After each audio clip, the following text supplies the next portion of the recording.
Buenas noches, yo soy el doctor Luis Toro, soy médico nefrólogo y hoy vamos a hablar sobre enfermedad renal crónica. ¿Qué debe saber el médico general del año 2025 y más allá? El temario de la presentación consistirá primero en definir qué es la enfermedad renal crónica, hablar qué diferencias ha tenido este concepto en los últimos años, que veremos que ha habido grandes cambios, especialmente para aquellos que se formaron en las décadas anteriores, cómo se hace el diagnóstico de enfermedad renal crónica en la actualidad, recomendaciones de manejo de la enfermedad renal crónica en los tiempos modernos y también con consejos prácticos para el manejo del paciente con enfermedad renal crónica, las recetas de cocina que debería saber todo médico. ¿Qué es la enfermedad renal crónica en los tiempos actuales? A mí me gusta resumirlo con dos imágenes. Primero tenemos la visión clásica, que sobre todo aquellos que han tenido más años de formación y servicio en la práctica clínica, que el paciente nefrópata se asocia al paciente en diálisis, al paciente muy dañado, con daño extrarrenal y renal, con alto compromiso de morbimortalidad, baja funcionalidad y baja calidad de vida y pronóstico, y desafortunadamente donde las terapias no tienen mucho efecto porque esencialmente estamos llegando en un paciente bastante tarde. En la actualidad estamos viendo ahora al paciente con enfermedad renal crónica de la siguiente forma, donde tiene un daño renal leve, donde su funcionalidad y compromiso extrarrenal es menor, tiene buena calidad de vida, una baja mortalidad y lo más importante, hay intervenciones que han demostrado mejorar su sobrevida y calidad de vida significativamente. ¿Por qué ha ocurrido esto? Porque se ha identificado esta condición, la RC, como causa de muerte cardiovascular, que es la principal causa de muerte, como veremos más adelante. Es posible detectarla en forma muy precoz antes de los síntomas. Han aparecido en los últimos 10 años terapias que han cambiado los paradigmas que teníamos y esto ha generado publicación de nuevas guías internacionales. Como podemos ver aquí, estas son las guías que habían hasta hace poco tiempo atrás, la guía internacional del 2012 y las guías nacionales del año 2005, 2009, 2017, bastantes años anteriores. Y en los últimos 10 años han aparecido múltiples estudios que han cambiado paradigmas de esta enfermedad, por lo cual el año 2024 apareció la guía internacional del manejo de enfermedad renal crónica que pone un especial énfasis a la detección precoz y al inicio de terapias farmacológicas y no farmacológicas de prevención de la enfermedad que han demostrado mejorar la condición y cambios importantes de paradigma. La enfermedad renal crónica o CKD en inglés tiene varias definiciones, pero desde un punto de vista fisiopatológico me gusta esta definición que dice que es un daño persistente, progresivo e irreversible de la función renal que causa daño sistémico y aumenta mortalidad, principalmente de causa cardiovascular, pero es potencialmente modificable con un diagnóstico y tratamiento adecuado. Podemos ver que tiene varios elementos. Primero, que es un daño, que es la caída de la función renal no es una condición fisiológica, sino es producida por alguna noxa. Es persistente, es decir, se mantiene en el tiempo, lo que la diferencia de otras condiciones. Es progresivo, es decir, que va aumentando en el tiempo si no hay una terapia específica, donde viene prácticamente gran parte del cambio de paradigma. Es irreversible, que salvo excepciones no se puede devolver la función renal previa, es causal de daño o muerte, no es solo un factor de riesgo concomitante, sino que produce daño cardiovascular y mata a los pacientes. Y lo más importante que ha cambiado, que es modificable, que con las terapias que vamos a discutir podemos cambiar esta historia natural de la enfermedad y los efectos sistémicos que ella causa. A nivel del tema, se cumple muchas veces este principio del iceberg, que de los pacientes que detectamos son esencialmente pocos, aquellos con condiciones sintomáticas, causa-consecuencia de la enfermedad, o aquellos que por algún motivo tuvieron un control médico, y están muy subdiagnosticados pacientes asintomáticos, sin control médico y sin conocimiento de su enfermedad. A nivel de las causas de la enfermedad renal crónica, tenemos los datos de los pacientes en enfermedad renal crónica terminal, principalmente en hemodiálisis, pero también tenemos otros datos que se comportan similar a nivel nacional e internacional. De estos, la principal causa de enfermedad renal crónica es la diabetes y el principal factor de progresión es la hipertensión arterial. Hay otras causas importantes, pero todas ellas pueden ser potencialmente prevenibles o tratables en etapas iniciales. Si ustedes se fijan en la tabla abajo, dice uretropatía obstructiva un 3%. Lo que estamos diciendo ahí es que el 3% de los dializados cayeron por una causa obstructiva, lo que yo siempre he encontrado un dato vergonzoso. O sea, por no haberle desobstruido la vía urinaria, por ejemplo, una próstata, cáncer o algún otro tema, el paciente cayó en diálisis. Es una condición extremadamente prevenible y aún así es el 3%. Sumando, tenemos menos de un 5% de causas llamadas inevitables. Por ejemplo, un paciente que hace un CHU atípico, una rhabdomiolisis masiva por un accidente que destruye su riñón en forma irreversible, son cosas muy excepcionales. Por lo tanto, yo siempre considero que la enfermedad renal crónica es un fracaso del sistema. Es decir, falló en el tema de la detección precoz, que el paciente no accedió a la salud, el paciente no tuvo la responsabilidad, el paciente no hizo lo que debía hacer, no tuvo una red de apoyo, múltiples causas, pero es una condición potencialmente prevenible y esa es una de las ideas claves de este seminario.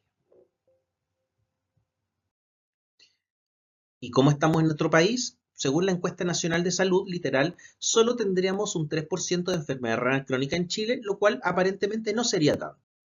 Sin embargo, como vamos a ver más adelante, haciendo el diagnóstico con los criterios de BFG, velocidad de filtración glomerular y relación albuminuria y creatininuria, este número aumenta bastante y sobre todo en personas sobre 40 años, el tema de la población promedio que vemos como medicina interna, llegamos hasta un 15% de detección de estos pacientes, lo cual significa que en Chile, de población adulta, uno de cada 4 personas tendría enfermedad renal crónica. Esto es mucho más que la incidencia, por ejemplo, de condiciones como cáncer de próstata o cáncer de mama. Entonces, son condiciones que son mucho más conocidas y que se pesquisan más adecuadamente, pero nuestra condición de enfermedad renal crónica no se dimensiona con el riesgo vascular y sobre todo con la potencial beneficio de las terapias para prevenir su evolución. A nivel de Chile, ¿cómo detectamos el tema? Lamentablemente nuestra detección es muy pobre, tanto en datos antiguos del 2011 como datos recientes, se nos escapan la gran mayoría de los pacientes. Incluso en dato a la izquierda, uno de cada 6 pacientes de atención primaria era detectado, es decir, se escapaba más del 80% de los pacientes que tenían enfermedad. Y datos actuales de nuestro grupo muestran de que en centros de alta selección, con médicos jóvenes bien formados, se escapa todavía la mitad de los pacientes con el diagnóstico de enfermedad renal crónica. Y esto, además de asociarse a eso, se asocia a que los pacientes están con peores controles y peores usos de terapias recomendadas según las recomendaciones internacionales. Por lo tanto, es una enfermedad altamente subdiagnosticada y subnotificada. En costos, esta es una enfermedad muy costosa para el país. Si ponemos números, la enfermedad renal crónica tiene un GES que es el GES 01, que incluye esencialmente terapias de reemplazo renal y remedios, y esta enfermedad cuesta el 23% de todo el costo del GES. Pensemos en esto, en 2019, que habían 84 enfermedades, el 23% de todo el costo del presupuesto del GES se lo comía una sola enfermedad, que además eran 25.000 personas. Y recordemos, estas son personas que están en enfermedad renal crónica terminal, muchos de ellos lamentablemente no son susceptibles a poder ser rehabilitados y tener una calidad de vida más mejor. Entonces estas 25.000 personas se comen la cuarta parte del presupuesto GES. Y solo considera el gasto indirecto, es decir, las descompensaciones de diabetes o cardiovasculares no están en esto. Entonces uno considera muchas casuísticas que la enfermedad renal crónica es la enfermedad más cara de la medicina, más cara que enfermedades infecciosas o otras enfermedades u otras neoplasias, principalmente por el gran número de pacientes y por la necesidad de largo plazo de estas terapias. ¿Cuál es el pronóstico de esto? Desafortunadamente tampoco es muy buena la tendencia. Acá evaluamos años de vida perdidos por la enfermedad en múltiples condiciones y mientras en las enfermedades cardiovasculares habituales están mejorando y disminuyendo el costo que va a tener a nivel social, en cáncer y en enfermedad renal crónica vemos que va aumentando. Pero recordemos que cáncer es un concepto que abarca muchas enfermedades. Cáncer de próstata, de mama, mieloma, son cáncer, pero son todos muy diferentes. Pero la enfermedad renal crónica, independiente de su etiología, se comporta como una misma enfermedad.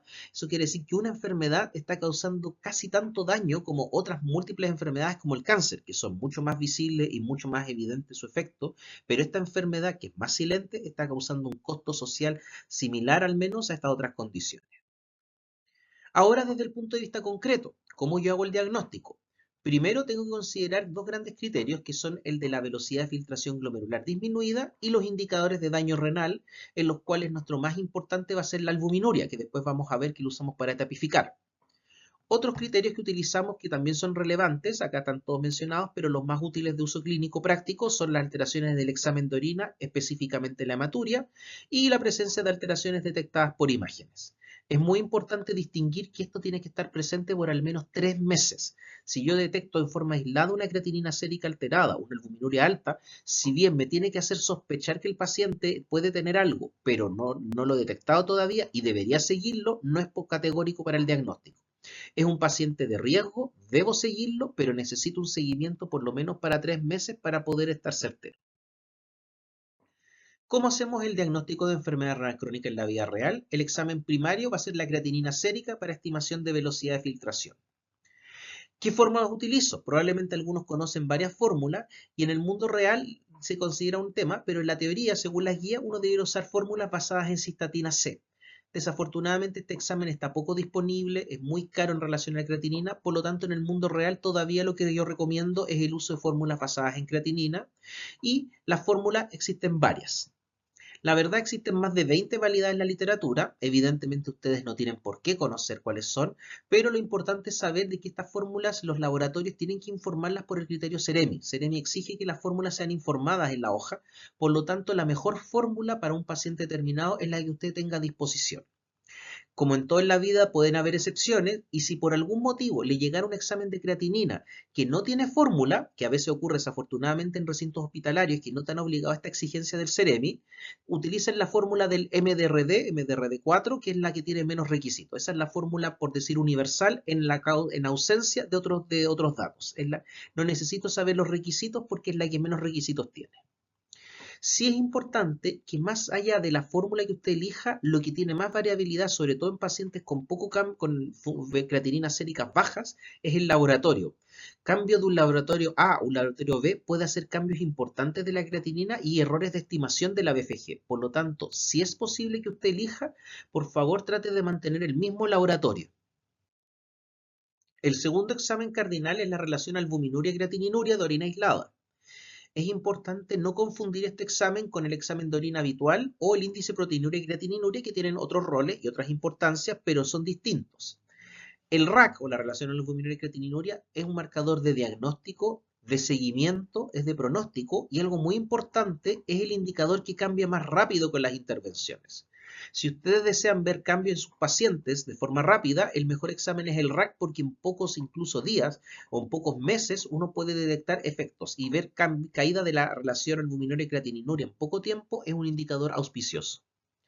Lamentablemente acá no está exigible el Ceremi todavía de que se entregue la relación albuminuria-creatininuria, entonces siempre fíjense que las unidades de que se entrega esto sean las correctas porque a veces uno se equivoca con los cálculos. ¿Cuál es mi consejo sobre esto? Para todo y para otras condiciones de la medicina, siempre tengan a mano una aplicación online o una aplicación en sus smartphones que permitan cálculo de fórmula. La gran mayoría de las aplicaciones que tienen múltiples fórmulas gratuitas incluyen la de creatinina sérica e incluyen el cálculo de la relación albuminuria-creatininuria.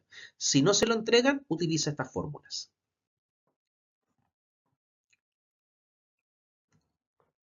Otros exámenes relevantes es el examen de orina, especialmente relevante en pacientes que yo no tengo una causa identificada de enfermedad renal crónica, ya que nos permite sospechar glomerulopatías, las cuales son cada vez más frecuentes de lo que uno espera, especialmente en pacientes con familiares con enfermedad renal crónica y que no tengan diabetes o hipertensión que pudieran explicar esto.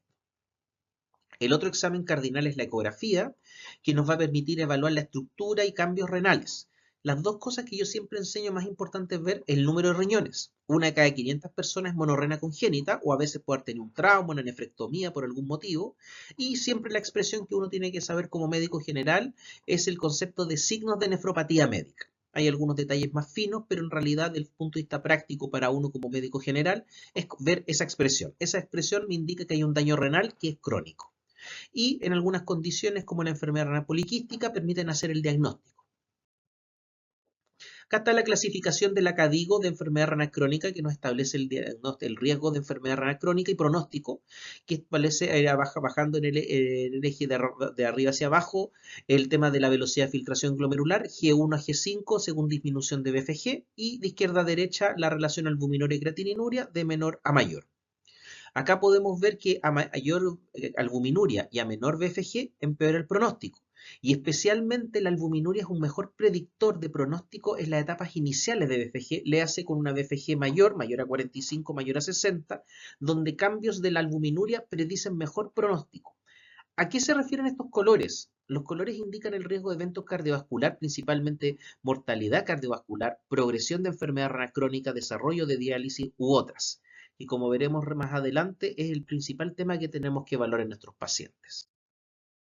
Ahora, Todavía está muy arraigado que el paciente con enfermedad renal crónica, el evento más probable, esperable, si no se cuida, va a ser caer en diálisis o llegar a enfermedad renal crónica terminal. Y la verdad, los estudios son súper claros y lo que demuestran es que por cada paciente que llega a diálisis, tenemos entre 2 a 5 pacientes que murieron de causa cardiovascular. Es decir, lo más frecuente que le puede ocurrir a un paciente nefrópata no es caer en diálisis. Lo más frecuente es que tenga una muerte precoz por una causa cardiovascular, insuficiencia cardíaca, evento cerebrocardiovascular, arritmia maligna, etcétera. De hecho, en nefrología se tiende a decir mucho que el paciente que llega a diálisis es un sobreviviente en realidad. Y esto es bueno que lo tengan en consideración cada vez que dejen de ver un paciente con enfermedad renal crónica, porque tal vez la razón por la que uno lo deja de ver no es que el paciente esté mejor, no es porque el paciente se quiso cambiar de médico, sino porque desafortunadamente tuvo un evento fatal. Entonces, esto es lo que tenemos que prevenir en nuestros pacientes, que veremos a continuación. Esto ya podemos hacer algo. Ahora, decir que una enfermedad mata del corazón, la verdad hay múltiples. Podemos todos pensar múltiples condiciones que matan del corazón. Pero ¿cuán importante es esta enfermedad en relación a otras? Este es un gráfico que tal vez es un poco difícil de ver, pero muestra en el eje X un estudio epidemiológico que se hizo en los 90 y se ha replicado múltiples veces. En el eje X la edad de la población y en el eje Y la mortalidad en escala logarítmica, aumentando 10 por 10 por. Y lo que podemos observar comparando pacientes en población general y contra diálisis, que la enfermedad renal crónica terminal aumenta la mortalidad entre 100 a 1000 veces de enfermedad. Pensemos ahora, yo conozco muchas enfermedades que aumentan la mortalidad cardiovascular, pero ahora, ¿cuántas enfermedades te aumentan entre 10, 100 o 1000 veces la mortalidad cardiovascular? La verdad que hay muy pocas. Y es tan así que si uno hace el cálculo, una persona en diálisis de 30 años tiene mayor mortalidad que una persona de la población general de 80 años. Sin ser médico, sin estudiar medicina, yo creo que decir que alguien de 80 tiene un corazón más dañado de 30 años que una persona que tiene 80 años te está diciendo que claramente algo malo está pasando. Y eso que está pasando es el daño que está generando en forma directa o indirecta el riñón. Ahora, ¿qué importa esto?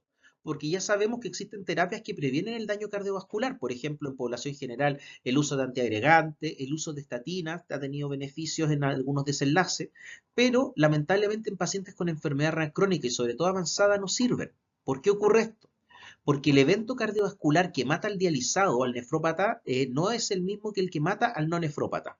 Existen los eventos llamados ateroscleróticos, que son los comillas habituales que conocemos, el infarto isquémico, se tapa un accidente de placa que tapa la arteria descendente anterior, una CV que ocluye la arteria cerebral u otras alteraciones así.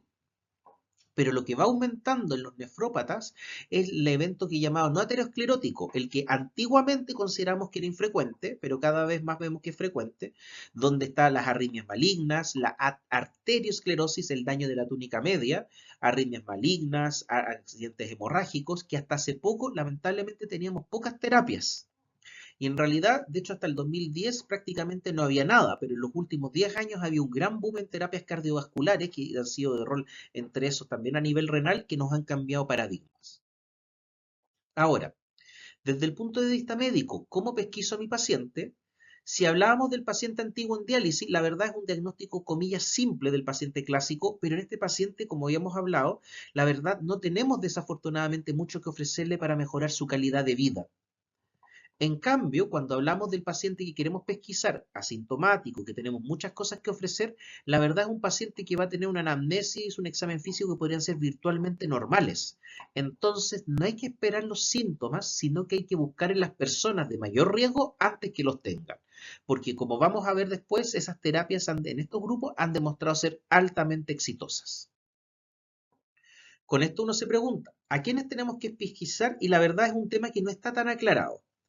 ¿Qué es lo que sí hay consenso? Que tenemos que evaluar a pacientes con hipertensión arterial, diabetes mellitus tipo 2 y tipo 1 y a pacientes con familiares directos de enfermedad renal crónica, porque esta población ya tiene mayor riesgo que la media poblacional de desarrollo de enfermedad renal crónica. Cuando vemos este grupo, esto ya conforma el 30% de la población adulta, lo cual es bastante. Por lo tanto, este grupo sí o sí tenemos que pesquisar. La gran duda, ¿qué pasa con otros grupos? Cada vez están saliendo más estudios que sugieren que sí sería algo costo efectivo en algunas poblaciones, pero la verdad, como decía, no está zanjado. Ahora, para hacer screening en los grupos mencionados o en otros, debería ser una forma anual y consistir simplemente en la creatinina sérica y la relación albuminuria-creatininuria. Esto es un examen de screening, recordemos. O sea, si sale alterado este paciente, le haríamos estudios un poco más invasivos, imágenes, todo. El estudio de imágenes no se justifica como screening. Se justifica cuando yo tengo un paciente que yo ya tengo el diagnóstico o una alta probabilidad en él. Pero a nivel poblacional pudiera ser creatinina sérica y RAC en focus en los pacientes hipertensos, diabéticos o con enfermedad renal familiar. ¿Cuáles son los objetivos del tratamiento? La verdad son varios. El principal es disminuir la progresión del daño renal y disminuir el riesgo cardiovascular. Recordemos que el riesgo cardiovascular es el evento más frecuente para los pacientes. Es más probable que mueran del corazón que caer en diálisis. Por lo tanto, estos dos son los pilares. Y en etapas avanzadas, prevenir y tratar las complicaciones y cuando hemos llegado tarde, lamentablemente, preparar la terapia de reemplazo renal si corresponde. Ahora nos vamos a enfocar el resto de la presentación en las terapias. ¿Qué terapias son? Y hoy en día tenemos varios temas que son terapias comillas para casi todo paciente y son esencialmente tres líneas de terapia. Primero, el tratamiento antihipertensivo, después el uso de inhibidores del eje renina-angiotensina y tercero, los inhibidores del cotransportador sodio-glucosa tipo 2, el ISGLT2. Dos palabras de la evidencia que hay detrás, desde estudios de la década de los 80, demostraron que en pacientes con tratamiento antihipertensivo disminuíamos la progresión de la enfermedad renal crónica en forma independiente del tipo de fármaco. Es decir, bajar el numerito de presión arterial sistólica, independiente de tu terapia, prevenía la progresión de daño renal. Posteriormente, en la década de los 90, se descubrió que el uso de inhibidores de enzima convertidora tenía un efecto adicional al tratamiento antihipertensivo y que era específico de ese fármaco que, controlando la presión más el IECA, tenía un efecto adicional protector. Esto mismo fue demostrado para el uso de ARA2, que también, adicional al control de la presión, también tenía un efecto renoprotector. Después pasaron 15 años donde prácticamente no hubo avances en la nefrología en la forma de prevención. Hubo múltiples estudios, múltiples targets, pero desafortunadamente casi todos ellos fueron cayendo en el camino. Y el 2015 salió el estudio LEMPA-REC que mostró en un estudio, un subanálisis, que el uso de pacientes de inhibidor de empaglifosina permitía disminuir la progresión de enfermedad renal crónica en un estudio que estuvo originalmente diseñado para outcomes cardiovasculares y que nos mostraba que se asociaba a esto. Este efecto beneficioso posteriormente fue demostrado en estudios diseñados explícitamente para el tema, uno inicialmente con dapaglifosina, que también, al igual que las otras dos terapias, tiene un efecto adicional nefroprotector, y posteriormente con empaglifosina se demostró exactamente lo mismo. Por lo tanto, acá tenemos los tres grandes pilares. Esto ha sido demostrado en múltiples settings de daño renal, en múltiples contextos donde han demostrado sus beneficios y por lo tanto estas tres líneas de terapia hoy en día están incluidas como el standard of care en las guías internacionales. ¿Qué pasa con otras terapias? Una, el control de la glicemia en los diabéticos, donde se ha visto que en etapas iniciales de la enfermedad es eficaz para disminuir la progresión de enfermedad renal. Sin embargo, en etapas avanzadas, es decir, BFG menor a 30, el efecto no está presente. Esto se atribuye a que el daño pareciera ser en las etapas iniciales, pero ya en las etapas más avanzadas, como que uno diría, el daño ya está hecho. De hecho, ahí básicamente uno trata de hacer un control un poco menos estricto de la glicemia para prevenir hipolicemias, que terminan siendo el problema en los nefrópatas avanzados. Otras terapias que han salido recientemente, análogos de GLP-1, que han demostrado en estudios que también disminuyen la progresión de enfermedad renal crónica, y también los antagonistas de mineralocorticoides no esteroidales que han demostrado también en otros estudios también disminuir la progresión de enfermedad renal crónica en pacientes diabéticos. Con todo esto, con toda esta evidencia, ¿qué es lo que uno tiene que saber? Acá las terapias según niveles. El primer nivel es el que considero que según la evidencia tiene que ser para todos. Primero, bajar la presión independiente del fármaco disminuye la progresión de enfermedad en todas las etapas. Si bien no lo hemos mencionado acá, esto incluso en etapas avanzadas, en etapa 4, etapa 5, previene el daño renal. Incluso en dializados, controlar la presión previene que caiga la poca función renal que todavía queda. Los IECARA2 tienen un efecto renal protector adicional al tratamiento antihipertensivo y los inhibidores de SGLT2 tienen un efecto renal protector adicional al control de la presión y adicional a los IECARA2. Como segundo nivel, otras terapias que son para muchos, para ciertos settings. Una, el control de la glicemia, que disminuye la progresión de enfermedad renal crónica. Esta que no la mencionamos mucho en la evidencia acá, pero el control de la acidosis en los pacientes acidóticos sí previene la progresión de la enfermedad. Y la reducción de la proteinuria previene la progresión. Para algunas personas se mezcla mucho el concepto de progresión y proteinuria, pero lo que uno como médico general debe saber que las medidas antiprogresión son antiproteinuria. En otras palabras, ¿cuáles son las mejores medidas antiproteinúricas? Las tres primeras: bajar la presión, IECARA-2 y ICGLT2. Efectivamente existen otras, pero esos son los tres pilares. Y en otras terapias con potencial beneficio, estatinas, alopurinol, medidas no farmacológicas y también considerar en ciertos settings análogos de GLP-1 y antagonistas de mineralocorticoides. Ahora en lo concreto, con la receta de cocina, ¿qué hago con mi paciente? Para el tratamiento de la presión hay que hacerlo independiente de todos. La mínima meta es 140 y cada vez la evidencia más se acerca a que hagamos una meta de sistólica menor a 130. La guía de enfermedad renal crónica, la verdad que pone 120, pero siendo estricto a la evidencia, menos de 130 pareciera ser lo más claro, especialmente en joven y proteinúrico. Partir con IECARA 2 en dosis máxima, no combinar, y frecuentemente los pacientes van a necesitar más de un fármaco y habría que agregar segundo, tercer, cuarto fármaco para la meta. La verdad, las guías no recomiendan un segundo fármaco claro, solo dicen cuál tiene que ser el primero y ahí uno puede utilizar lo que uno estime conveniente, puede ser tiazidas o bloqueadores de canal de calcio. Terapias 10-GLT2 para todos, independiente de la etiología, pueden haber algunas excepciones, pero esas son evaluadas por el especialista. Y otras terapias que se han mencionado, los análogos de GLP-1, que están recomendados sobre todo en aquellos que tienen indicación por indicación cardiovascular o por obesidad previamente conocida. Recordar que lo único que está demostrado con evidencia de alta calidad es en diabéticos. Todavía no tenemos evidencia de alta calidad en no diabéticos. Y con análogos de antagonistas de receptor de mineralocorticoides. Esas son las indicaciones cardiovasculares y darle prioridad en diabéticos y proteinúricos, que es donde más se han demostrado los beneficios. Con respecto a otras terapias, las guías nacionales recomiendan el uso de estatina en estos pacientes principalmente para protección cardiovascular, no es para indicación de protección renal. Eso es importante tenerlo en consideración, pero uno, como ejerce en Chile, tiene que saber lo que dicen las guías locales. Los antidiabéticos se recomiendan según para manejo metabólico con hemoglucosilada menor a 7. Lo mencionamos un poco de la acidosis. Si vamos a tratar acidosis, el tratamiento se hace bicarbonato de sodio, que puede ser en polvo o en cápsulas, con una meta de bicarbonato cuando se trata para tratar que la meta esté sobre 22, por lo tanto pacientes con menor a 22 y especialmente menor a 18 tienen indicación formal de la terapia. Alopurinol, que algunos todavía lo utilizan, es válido, pero estrictamente deberá ser reservado para aquellos pacientes que tienen alteraciones, gota, hiperuricemia.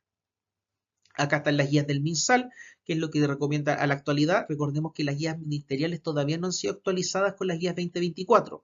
Actualmente han salido recomendaciones de uso ICGLT2 y se vienen pronto algunas recomendaciones de las sociedades para esto, pero formalmente esto es lo que está vigente si usted hoy está ejerciendo la medicina. Y estos otros consejos que me gusta dar como para tener, que también son como las recetas de la abuela. No hay que usar sulfonilureas en BFG menor a 60 y la metformina tampoco se puede usar con BFG menor a 30 por el riesgo de acidosis láctica. Sí se pueden utilizar inhibidores de eje renina-angiotensina en etapa 3B y 4.